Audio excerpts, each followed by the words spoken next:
Hey everyone, and welcome to this explainer. Today we're diving into something that literally feels like it was ripped straight out of a sci-fi movie. But I promise you, this is absolutely real. Based on some incredible recent footage and sources, Egypt is pulling back the curtain on its brand new military command center. It's called the Octagon, and its scale is just cinematic. We're talking about a complex that is completely redefining national defense for the 21st century.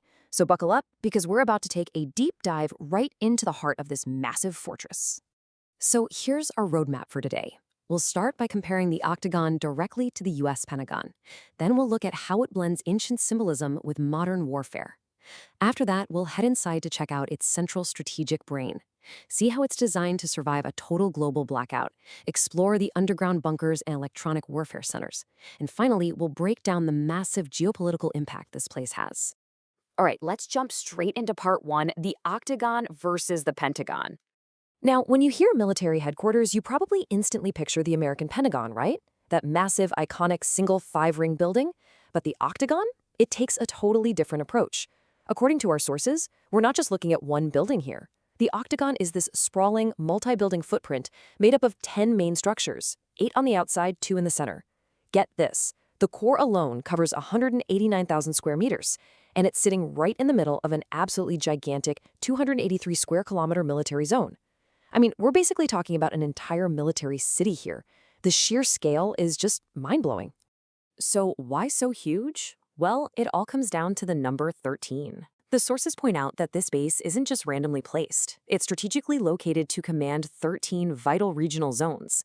It seamlessly links together Greater Cairo, the Suez Canal, the Red Sea axis, and the eastern borders. It's not just an office complex. It is the absolute nerve center for the entire region. Moving right along to part two, let's talk about the design, where ancient symbolism meets modern warfare. When you look at the outside, this isn't just a bunch of concrete poured into standard shapes. The source footage actually highlights a really fascinating historical angle. They trace a 14,000-year uninterrupted lineage of the Egyptian military, framing it as the first regular army in history. So they aren't just presenting the Octagon as some shiny new tech hub, they're positioning it as the modern, digital continuation of a massive ancient legacy. You can literally see this in the architecture. Those massive columns, the stark, straight, geometric lines, that's all completely intentional. It's designed to project the historical power of the ancient pyramid builders, but brought right into the 21st century. It's this powerful visual statement that basically says, our history is still very much alive. Okay, let's step inside for part three and explore what they call the central strategic brain. So we're heading into those two central buildings now, which the source literally describes as the electronic brain of the Egyptian state. And the scope of what goes on in here is wild. This isn't just about military operations. It's actually the administrative heart of the whole country.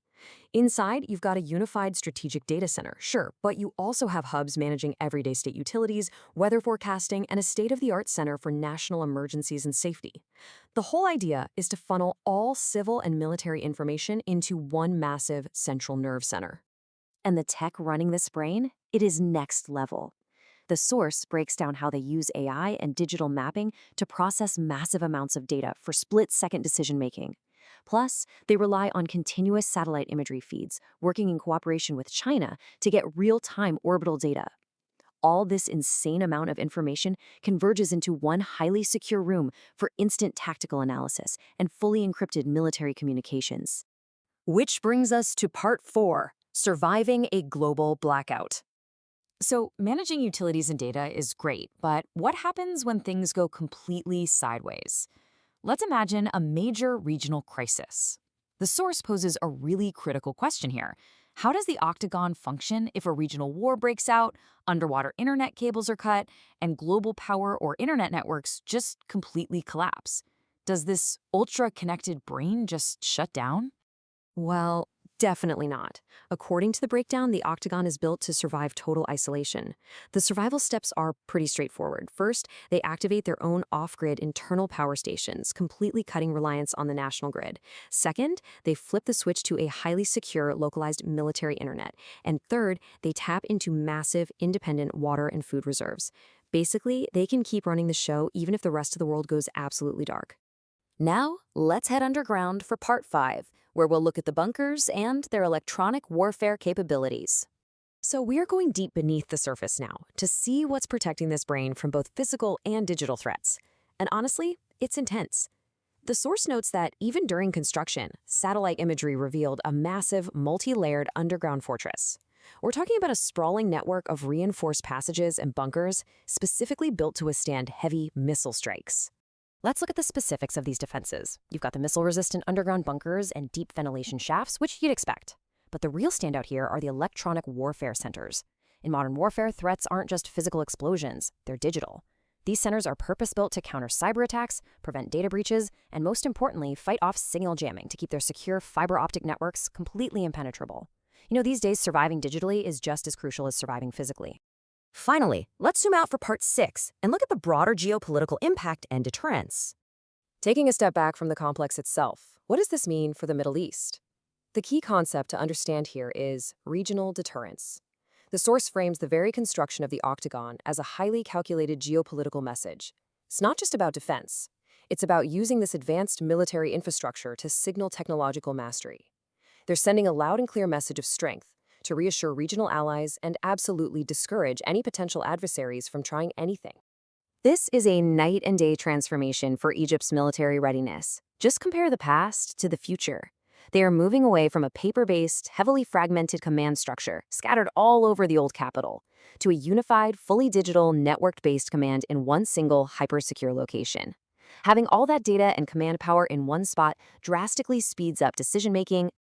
I actually want to share this quote directly from the source material because I think it hits the nail on the head.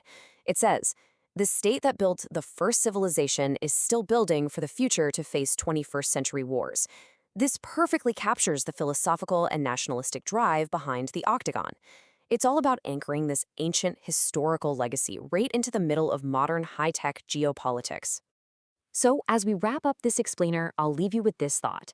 As warfare becomes fully digital and relies more on space and AI, will monolithic, ultra-centralized fortresses like the Octagon become the new standard for global powers? Is this the absolute future of modern defense architecture? It's definitely something to think about as we watch these technologies evolve. Thanks so much for joining me today, and I'll catch you next time as we dive into more fascinating topics.